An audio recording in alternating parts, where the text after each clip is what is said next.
नमस्कार दोस्तों, आपका R S nursing care report में फिर से स्वागत करता हूं।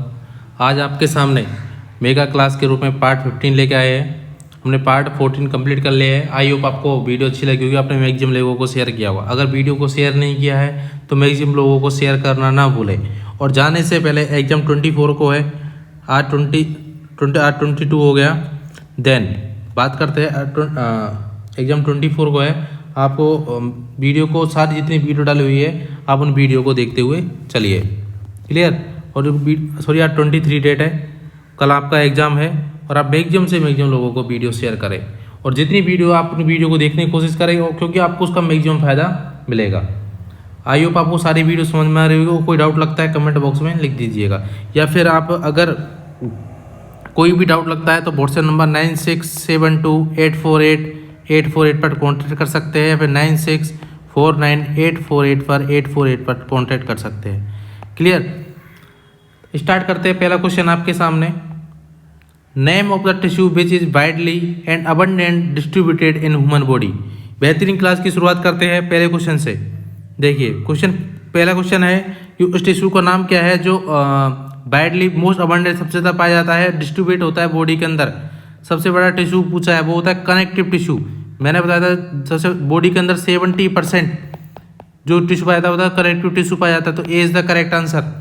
जो हमारा ब्लड होता है वो भी क्या होता है, कनेक्टिव टिश्यू होता है। ब्लड भी क्या है, कनेक्टिव टिश्यू होता है। क्लियर, कनेक्टिव टिश्यू होता है। क्लियर। तो क्वेश्चन में यही पूछा है कि उस टिश्यू का नाम क्या है जो widely and abundantly distributed in human body. Next question, most important nursing action for fracture healing. Very very important question, very very important question, और बहुत एग्जाम में पूछा हुआ क्वेश्चन कि मोस्ट इंपॉर्टेंट नर्सिंग एक्शन क्या है फ्रैक्चर हीलिंग के लिए। ए ऑप्शन है इमोबिलाइजेशन, बी है कैल्शियम सप्लीमेंट, सी एक्सरसाइज, डी है एंटीबायोटिक। देखिए चारों चीज़ इंपॉर्टेंट है, लेकिन इसमें पूछा है मोस्ट इंपॉर्टेंट क्या रहेगा नर्सिंग एक्शन में, तो वो रहेगा immobilisation. A is the correct answer कि मोस्ट इंपॉर्टेंट नर्सिंग एक्शन क्या होगा, इमोबिलाइजेशन। किसके अंदर, फ्रैक्चर हीलिंग के लिए। Clear. Next question, the only class, यहाँ पर the only class of immunoglobin which is transported across the placenta. ऐसा क्वेश्चन के अंदर पूछा है ऐसा कौन सा इम्यूनोग्लोबिन है, और ये बहुत एग्जाम में पूछा हुआ सवाल है।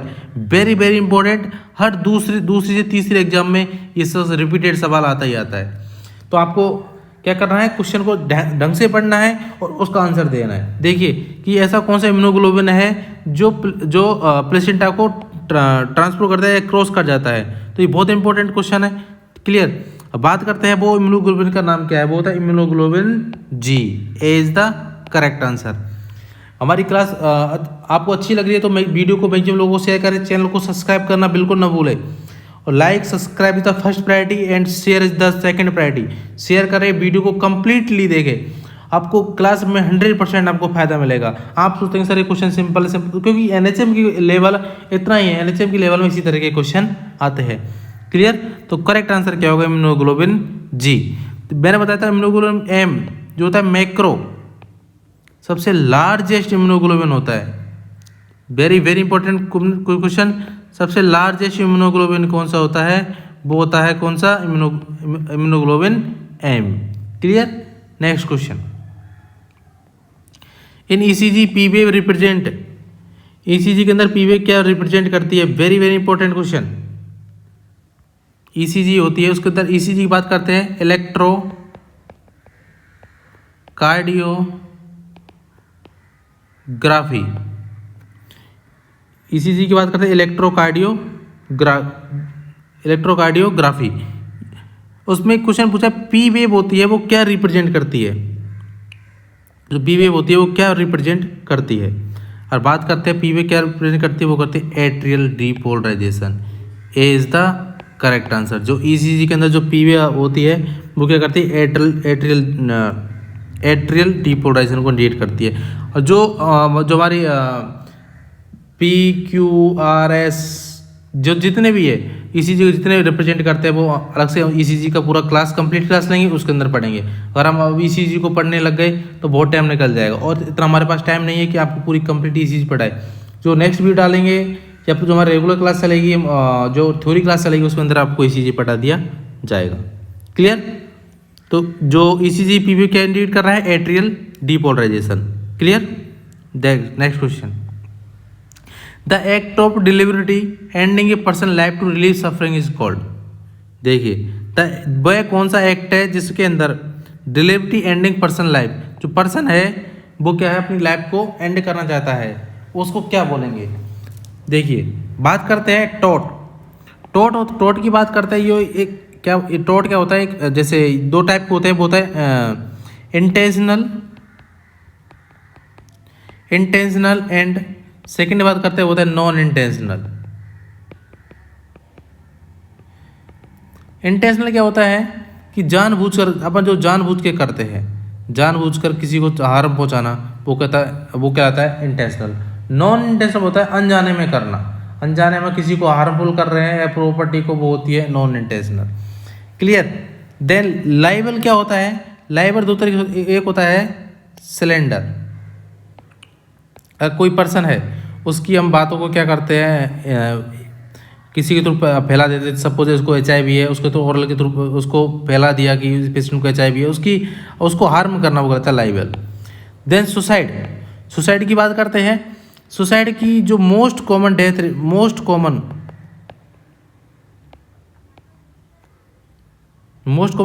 कॉज क्या है अडल्ट के अंदर, ये भी बहुत इंपॉर्टेंट पूछा हुआ है, तो वो होता है हैंगिंग। क्या होता है, हैंग, जो इंसान लटक जाता है, ये मोस्ट कॉमन डेथ का कारण होता है सुसाइड। क्लियर। अब बात करते हैं कि सबसे ज़्यादा कि डेथ किसकी होती है, वो होती है मेल की। और अटेम्प्ट ज़्यादा कौन सी करती है, वो करते हैं फीमेल। देखो फीमेल होती है वो अटेम्प्ट ज़्यादा करती है सुसाइड करने के लिए, लेकिन सुसाइड वो डेथ नहीं हो पाती, लेकिन जो मेल होते हैं उनमें सुसाइड रेट ज़्यादा है। क्लियर। अटेम्प्ट कम करते हैं, लेकिन जितने करते हैं वो भगवान को प्यार हो जाते हैं। जो यूथनेसिया क्या होता है, जो पर्सन है वो अपनी लाइफ को एंड करना चाहता है, वो कहलाता है यूथनेसिया। क्लियर। ये भी वेरी वेरी इंपॉर्टेंट क्वेश्चन है कि तो C is the correct answer. Clear. तो वह कौन सा एक्ट है जो पर्सन अपनी लाइफ को एंड करना चाहता है, किसी चीज़ से सफ़र कर रहा है, बीमारी सफ़र कर रहा है, वो कहलाता है euthanasia. Very very important question. Clear. Which of these possible side effect of birth control पिल। जो बर्थ कंट्रोल पिल होती है उसके पॉसिबल साइड इफेक्ट क्या है। जो बर्थ कंट्रोल पिल होती है, जो IPL नाम से जानते हैं हम, जिसके अंदर 21 टैबलेट होती है, टोटल 28 टैबलेट होती है।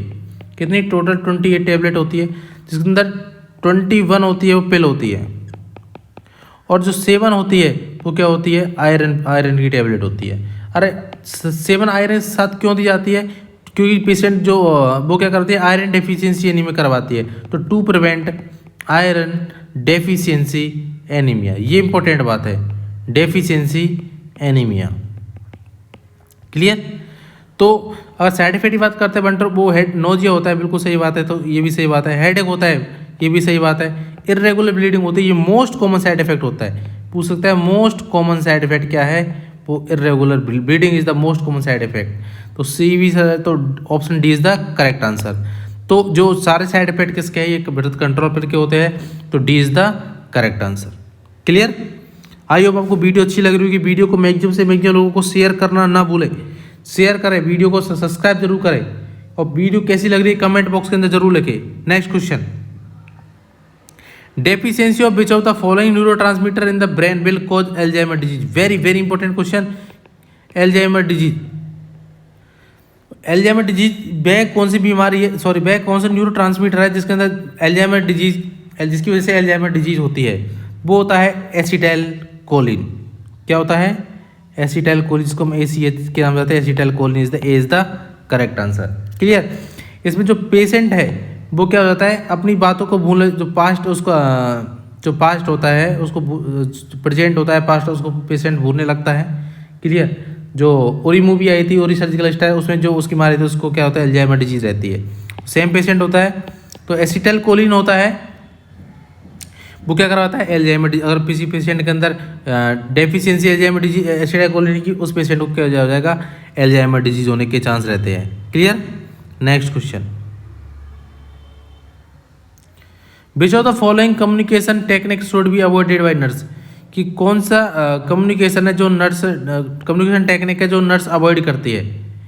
वो होता है, ये ऑप्शन बात करते हैं बेल्टलिंग, वैलिडेटिंग, रिफ्लेक्टिंग, लिसनिंग। देखो जो नर्स होती है वो सुनती है, बिल्कुल सही बात है, तो सी भी सही बात होगी, तो ये ऑप्शन रॉन्ग हो गया। इसे सी सही बात है। क्लियर।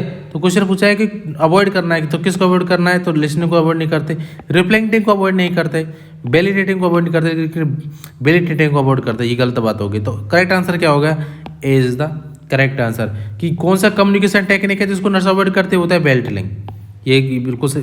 तो क्या होता है, A is the correct answer. Clear. Next question, साम स्टैंड फॉर, कि इसमें क्वेश्चन पूछा है साम की फुल फॉर्म क्या होती है। वो होती है, देखिए, सीवियर एक्यूट माल न्यूट्रिशन। सिंपल सा क्वेश्चन है, severe acute mall nutrition is the correct answer. क्योंकि एग्जाम में फुल फॉर्म ही पूछ जाती है, तो क्वेश्चन क्या पूछा है, साम की full form severe acute malnutrition. Clear. एक पूछता है माम, तो moderate acute malnutrition, malnutrition. Clear. SAM MAM. Clear. Next question, identify the incorrect statement regarding immunisation in pregnant women. कि identify करना है कि incorrect statement क्या है किसके अंदर, रिगार्डिंग इम्यूनाइजेशन के रिगार्डिंग किसमें, प्रेग्नेंट वुमेन के अंदर। ये इंपॉर्टेंट बात है। देखिए, all live vaccine are contraindicate, बिल्कुल सही बात है। कि सारी वैक्सीन क्या होती है, कॉन्ट्राइंडिकेट होती है, बिल्कुल सही बात है। तो ये स्टेटमेंट इनकरेक्ट नहीं है, ये स्टेटमेंट करेक्ट है। Then immunisation against tetanus can be given, बिल्कुल सही बात है। टिटनेस से इम्यूनाइजेशन देते हैं, टिटनेस के लिए। टिटनेस इम्यूनाइजेशन प्रोटेक्ट बोथ, बिल्कुल सही बात है। जो बच्चे को माँ को प्रोटेक्ट करता है इम्यूनाइजेशन, बिल्कुल सही बात है। 3 days of tetanus 1 in each mother and baby trimester recommend है, बिल्कुल गलत बात है। ये डी ऑप्शन बिल्कुल रॉन्ग बात हो गया। तो क्वेश्चन पूछा इनकरेक्ट स्टेटमेंट क्या है, तो D is the incorrect statement, तो D is the correct answer. बाकी 3 लाइन बिल्कुल सही है। नेक्स्ट क्वेश्चन देखिए, all among the following are principal movement occurring during labour except. कि भाई सारे प्रिंसिपल होते हैं, एक को छोड़ के। एक्सेप्ट पूछा है मतलब क्या है, 3 क्वेश्चन तो क्या है, राइट है, 3 ऑप्शन क्या है, राइट। लेकिन 1 क्वेश्चन क्या है, वो है रॉन्ग। क्या है, रॉन्ग है। ये इंपॉर्टेंट बात है। तो क्वेश्चन पूछा है कि all of the following are principal movement occurring during labour. कि सारे प्रिंसिपल मूवमेंट होते हैं ड्यूरिंग लेबर, एक को छोड़ के। देखिए, मैंने बताया था पिछली वीडियो के अंदर, एंगेजमेंट होता है, क्लियर, क्राउनिंग होता है, रिससिटेशन होता है। जो मैंने ओबीजी की मेगा क्लास ली थी, ओबीजी की मेगा क्लास ली थी, उसके अंदर बताए थे मैंने 8 बताई थी। उसके अंदर सारे बताए थे, क्राउनिंग, रिससिटेशन, एंगेजमेंट वगैरह सारे बताए थे मैंने। लेकिन रिट्रैक्शन नहीं बताया था, क्योंकि रिट्रैक्शन नहीं होता है, तो B is the correct answer. Except सवाल पूछा है कि 3 ऑप्शन तो राइट है, एक रॉन्ग है। रॉन्ग ऑप्शन कौन सा है, रिट्रैक्शन। तो ये मूवमेंट नहीं होता है, तो B is the correct answer. Clear. Next question, in which year of the first time MTP legal in India. कि एमटीपी एक्ट कब आया इंडिया के अंदर, वेरी वेरी इंपॉर्टेंट क्वेश्चन। और हर कम से कम 30 से 40 एग्जाम में पूछा हुआ क्वेश्चन, हर दूसरे से तीसरे एग्जाम में रिपीटेड क्वेश्चन है। ये वेरी वेरी इंपॉर्टेंट क्वेश्चन है। कि कुछ पूछा है एमटीपी एक्ट, एमटीपी की बात करते हैं, वो क्या है, मेडिकल, फुल फॉर्म पूछ लेता है, medical termination of pregnancy, medical termination of pregnancy. तो उसका एक्ट कब आया था, वो था 1971 के अंदर। ये इंपॉर्टेंट बात है, तो B is the correct answer. Next question, as per WHO क्या है, वर्ल्ड हेल्थ ऑर्गेनाइजेशन,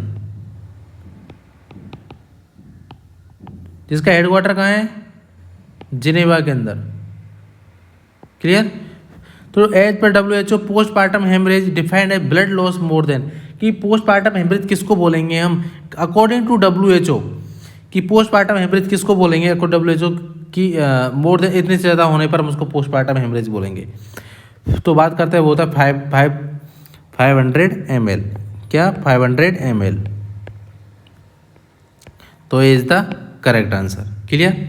वीडियो कैसी लगी कमेंट बॉक्स में लिखिएगा। चैनल को सब्सक्राइब करना ना भूलें, और बेहतरीन क्लास के लिए चैनल के साथ जुड़े रहिए। और इसके बाद याद रखना मैं आपको, जैसे अब यूपीएनएचएम का एग्ज़ाम ख़त्म, उसके बाद जो एग्ज़ाम आने वाला है ईएसआईसी आने वाला है, सीआरपीएफ आने वाला है, ठीक है। इन एग्जामों को डेली क्वेश्चन, डेली वीडियो डाली जाएगी और जैसा एग्जाम होगा उस हिसाब से वीडियो डाली जाएगी। यानी कि आप जैसे सिंपल क्वेश्चन डाल रहे हैं तो ये एनएचएम के लेवल के हिसाब से, हार्ड क्वेश्चन डालेंगे वो ईएसआईसी सीआरपीएफ के हिसाब से होंगे। क्लियर, आगे चलते तो A is the correct answer. Next question, mumps is disease cause by, mumps किसकी वजह से होता है? मम्स क्या होता है? वो एक वायरस होता है, वो होता है मिक्सो वायरस होता है। कौन सा वायरस होता है?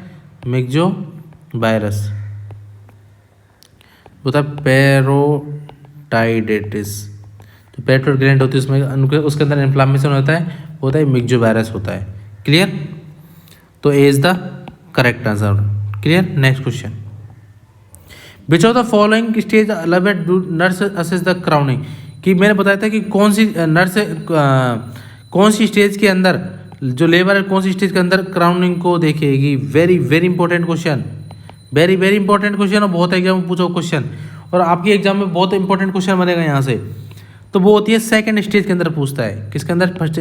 देखो बात करते हैं, देखिए फर्स्ट स्टेज होता है मतलब full dilation of cervix. Cervix का क्या होता है? फुल डायलेशन हो जाता है। इसके अंदर सेकंड के अंदर क्या होता है? सेकंड अंदर की बात करते हैं तो बेबी डिलीवर्ड होता है, बेबी डिलीवर्ड होता है। देन थर्ड की बात है प्लेसेंटा डिलीवर्ड होता है। फोर्थ की बात करते हैं वो होती है ऑब्जर्वेशन स्टेज। क्लियर, कौन सी स्टेज होती है? Observation stage. तो क्राउनिंग कोर्स के अंदर होती है वो सेकंड स्टेज के अंदर होती है। ये इंपॉर्टेंट बात है, तो B is the correct answer. Next question, which of one of the following major protein present in human milk, कौन सा protein major protein human milk के अंदर प्रेजेंट होता है? वेरी वेरी इंपॉर्टेंट क्वेश्चन वो होता है, ये डायरेक्ट क्वेश्चन होता है casein protein. C is the correct answer. कौन सा? कि कौन सा फॉलोइंग मेजर पूछा है, major protein present in human milk होता है casein. Next question, Bartholin gland is found, Bartholin gland कहाँ पाई जाती है? बहुत सिंपल क्वेश्चन, और ऐसे क्वेश्चन मोस्टली पूछे जाते हैं, वो पाई जाती है वेजाइना के अंदर। कहाँ पाई जाती है? वेजाइना के अंदर। Clear, next question, soft spot in the skull between the suture is known as, very very important question, कि soft spot skull in between suture पाया जाता है, उसको बोलते हैं फोंटेने बोलते हैं। और फोंटेने हम दो पढ़ते हैं, पहले पढ़ते हैं हम, D is the correct answer, पहले पढ़ते हैं एंटीरियर, फिर पढ़ते हैं पोस्टीरियर। एंटीरियर होता है वो डायमंड शेप का होता है, डायमंड शेप का होता है। क्लियर, पोस्टीरियर होता है वो लैम्डा शेप का होता है। एंटीरियर का क्लोज का टाइम क्या है? होता है 18 मंथ या 1.5 ईयर। पोस्टीरियर का टाइम होता है वो होता है 6 वीक, या फिर बात करते हैं 1.5 मंथ। क्लियर, ये इंपॉर्टेंट बात है, तो D is the correct answer. या इसको हम बोलते हैं 1.5 मंथ बोल सकते हैं, और इसको हम 1.5 ईयर बोल सकते हैं। ये इंपॉर्टेंट बात है। Clear, next question, Hansen disease is the other name of, Hansen disease का नाम पूछा है। हैंसन डिजीज को हम किस नाम जानते हैं? वो जानते हैं leprosy. D is the correct answer. देखिए इसका कॉजेटिव ऑर्गेनिज्म लेप्रोसी क्या होता है? कॉजेटिव ऑर्गेनिज्म क्या होता है? कॉजेटिव ऑर्गेनिज्म की बात करते हैं हम। कॉजेटिव ऑर्गेनिज्म क्या होगा? होता है माइकोबैक्टीरियम लेप्रेई, ये इसका कॉजेटिव ऑर्गेनिज्म होता है। इसको हम और किस किस नाम से जानते हैं? हैंसन डिजीज के नाम से जानते हैं, हैंसन डिजीज के नाम से जानते हैं, और फर्स्ट सोशल डिजीज के नाम से जानते हैं। Very very important question, first social disease के नाम से जानते हैं। क्लियर, इसके अंदर ड्रग ऑफ चॉइस की बात करते हैं, वो होती है डेप्सोन। ये इंपॉर्टेंट बात है, तो D is the correct answer. Tuberculosis की हमने बात कर ली है, वो होती है माइकोबैक्टीरियम ट्यूबरकुलाई, ये कॉजेटिव ऑर्गेनिज्म होता है। क्लियर, बात करते हैं इसके अंदर ड्रग ऑफ चॉइस बात है, मैंने बताया pyrazinamide, pyrazinamide, ethambutol, rifampicin,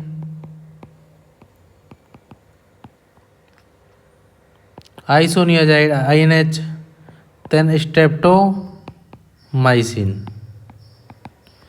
cholera के अंदर मैंने बताया था वो राइस वाटर स्टूल देखने को मिलता है, राइस वाटर स्टूल देखने को मिलता है। मलेरिया के अंदर ड्रग ऑफ चॉइस क्या होता है, जो मच्छर मलेरिया वो पहनता है मॉस्किटो की वजह से, कौन सा, एनोफिलीज। इसका ड्रग ऑफ चॉइस क्या होती है, ड्रग ऑफ चॉइस होती है क्लोरोक्विनिन,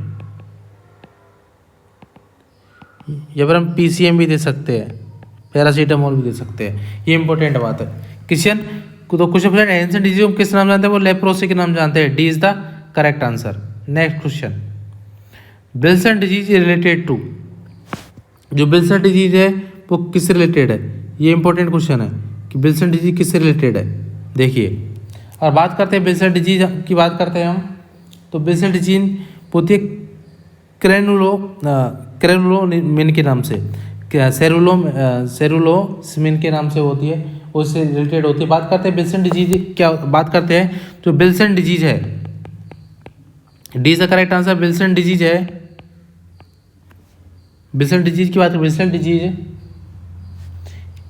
इज एन इनहेरिटेड डिसऑर्डर होता है। क्या होता है, इनहेरिटेड डिसऑर्डर होता है। क्लियर, जिसका दैट कॉज क्या करता है, that cause copper to, very very important, copper to accumulate, ये देखिए copper to accumulate in liver, कहाँ पर, लिवर के अंदर, और कहाँ पे, ब्रेन के अंदर, और लिवर के अंदर, ब्रेन के अंदर, और वाइटल ऑर्गन के अंदर। जो कॉपर का एक्यूमुलेट करता है उसको बोलते हैं हम विल्सन डिजीज। क्लियर। देन जो अभी क्वेश्चन पूछा है विल्सन डिजीज से रिलेटेड क्या है, वो होता है सेरुलोप्लाज्मिना। क्लियर, सेरुलोप्लाज्मिन, ये यहाँ पर पी रहेगा, सेरुलोप्लाज्मिन होता है। अब बात करें सेरुलोप्लाज्मिन क्या होता है, देखिए सेरुलोप्लाज्मिन एक प्रोटीन होता है, ये प्रोटीन होता है। क्लियर, जो क्या करता है, that bind to copper in blood को, ब्लड के अंदर कॉपर को बाइंड करने का काम करता है, वो होता है, क्या होता है, देखिए विल्सन डिजीज किस रिलेटेड होता है, सेरुलोप्लाज्मिन के नाम से। विल्सन डिजीज होती है इनहेरिटेड डिसऑर्डर होता है, जिसके अंदर कॉपर एक्यूमुलेट होता है। कहाँ पर एक्यूमुलेट होता है, लिवर के अंदर, ब्रेन के अंदर और वाइटल ऑर्गन के अंदर।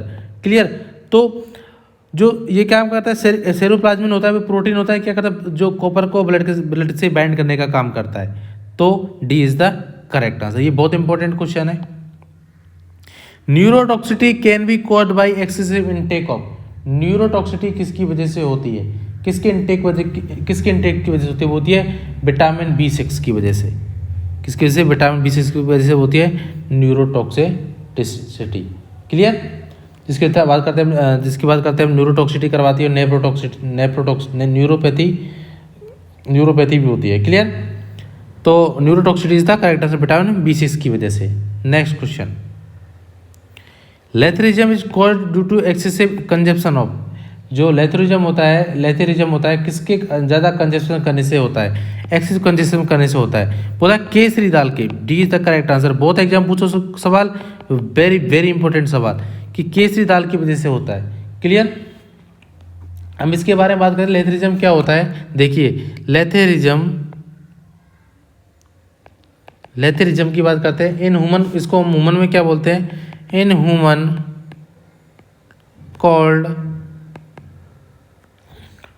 कॉल्ड न्यूरोलेथरिज्म। हम इसको ह्यूमन के अंदर क्या बोलते हैं, न्यूरोलेथरिज्म के नाम से जानते हैं। क्लियर, अभी बात करते हैं कि क्या होती है, पैरालाइसिस डिजीज होती है। क्या होती है, पैरालाइसिस डिजीज होती है। ये इंपॉर्टेंट बात है, जिसके अंदर क्या होती है, एक स्पास्टिक पैरालाइसिस होता है लोअर के अंदर। क्या होता है, स्पास्टिक पैरालिसिस होता है, पैरालिसिस होता है। क्लियर, लोअर लिम्ब के अंदर, कहाँ पर, लोअर लिम्ब के अंदर, ये इंपॉर्टेंट बात है। क्लियर। अब बात करते हैं बात करते हैं जो केसरी दाल की वजह से क्या होता है, लेथरिज्म होता है। जो लेथरिज्म उसका कारण क्या है, इस केसरी दाल होता है, उसका टॉक्सिन होता है। कौन सा टॉक्सिन होता है उसके अंदर, देखिए वेरी वेरी इंपॉर्टेंस, उसको जानते हैं हम बीटा ऑक्जेल अमाइनो एलेनिन, जिसको हम बोआ नाम से जानते हैं, BOA, beta oxalate amino alanine के नाम से जानते हैं। ये लेथरिज्म का कौन, न्यूरोलेथरिज्म बोलते हैं, पैरालिसिस होता है, स्पास्टिक पैरालिसिस होता है। टॉक्सिन कौन सा है, beta oxalate amino alanine, BOAA होता है। क्लियर, तो D is the correct answer. Next question, which is the safest method of sterilisation method, कौन सा सेफेस्ट मेथड होता है स्टरलाइजेशन के लिए, होता है स्टरलाइजेशन ऑफ मिल्क के लिए होता है पास्चुराइजेशन करते हैं, is the correct answer. Next question, volume of enema solution for infant, कि एनिमा का सॉल्यूशन कितना है इन्फेंट के अंदर, बात करते हैं होता है 100 to 200, और अगर अडल्ट के अंदर बात करते हैं तो अडल्ट के अंदर बात करते हैं हम एनिमा का सॉल्यूशन वो होता है 500 to 1000 ml, ये इंपॉर्टेंट बात है।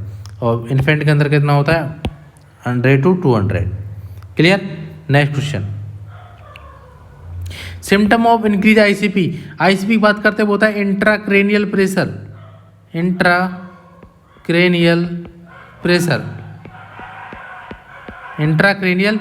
होता है। अगर बात करें नॉर्मल आईसीपी कितना होता है, वो होता है 5 to 15 mm ऑफ Hg, ये नॉर्मल इंट्राक्रेनियल प्रेशर होता है।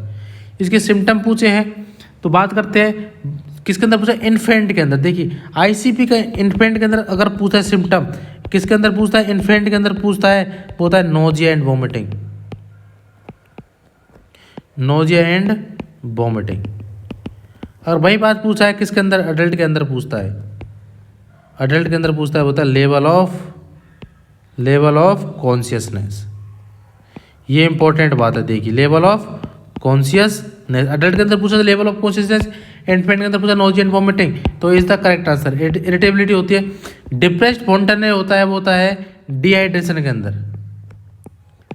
किसके अंदर होता है, डिहाइड्रेशन की कंडीशन अंदर डिप्रेस्ड स्पॉन्टेनियस देखने को मिलता है, तो is the correct answer. Next question, contraception lumbar puncture include, कि लंबार पंचर कौन सी कंडीशन के अंदर नहीं करते हैं, अगर पेशेंट की इंक्रीज आईसीपी हो रहा है उसके अंदर नहीं करते हैं, तो is the correct answer. Suspected meningitis के अंदर भी कर सकते हैं, कोलिन सिंड्रोम के अंदर कर सकते हैं, all of the above answer नहीं मान सकते, तो increase ICP is the correct answer. अगर पेशेंट का ICP more than 15 mm of Hg है तो उसके अंदर हम क्या बोलते हैं, कॉन्ट्रा इंडिकेट करते हैं, कंट्रासेप्शन करते हैं, या कॉन्ट्रा इंडिकेट करते हैं किसको, कॉन्ट्रा इंडिकेशन किसको, लंबार पंचर को। Next question, therapeutic dose of lithium का थेराप्यूटिक डोज क्या है। बात करते हैं लिथियम ड्रग होती है, वो ड्रग ऑफ चॉइस होती है बाइपोलर डिसऑर्डर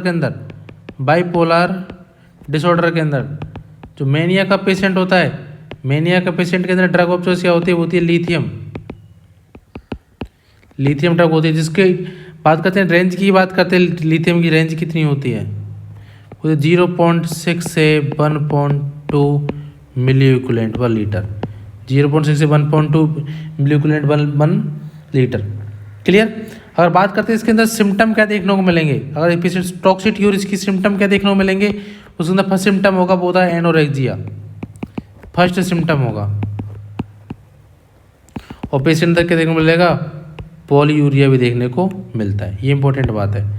और पूछे नॉर्मल थेराप्यूटिक रेंज की होती है 900 to 2100 नॉर्मल रेंज होती है, 900 से 2100 mg पर डे की जो थेराप्यूटिक रेंज होती है डोजेज लिथियम की इतनी होती है। Next question, most reliable index of cerebral status, कि मोस्ट रिलायबल इंडेक्स क्या है सेरिब्रल स्टेटस को चेक करने के लिए, वो होता है दोस्तों याद रखना कौन होता है, level of consciousness. Level of consciousness को चेक करेंगे क्या करते हैं हम, GCS, जिसका क्या बोलते हैं हम, ग्लासको कोमा स्केल के नाम से जानते हैं। क्लियर। जिसके अंदर 3 चीज़ होती है, EBM मशीन नाम सुना होगा, E4I बर्बल और मोटर। जिस तरह ई की अंदर बात करते हैं 4, देन बी की बात करते हैं 5, देन एम की बात करते हैं 6, ये रेंज होती है। क्लियर।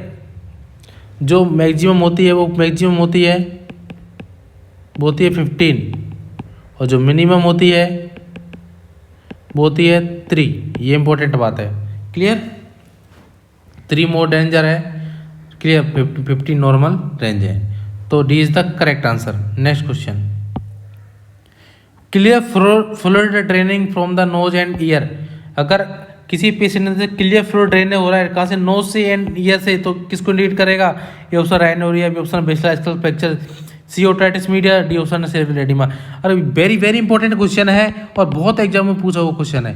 क्लियर। अगर किसी पेशेंट से क्लियर फ्लूइड ड्रेनेज हो रहा है कहाँ से, नोज से, नाक से और ईयर से, तो उसके अंदर क्या होता है? बेसिलर स्कल फ्रैक्चर होने के चांस करते हैं। इंडिकेट करता है किसका था? बेसिलर स्कल फ्रैक्चर हो गया है। क्लियर। ओके, आज के लिए इतना ही, और सभी के लिए ऑल द बेस्ट।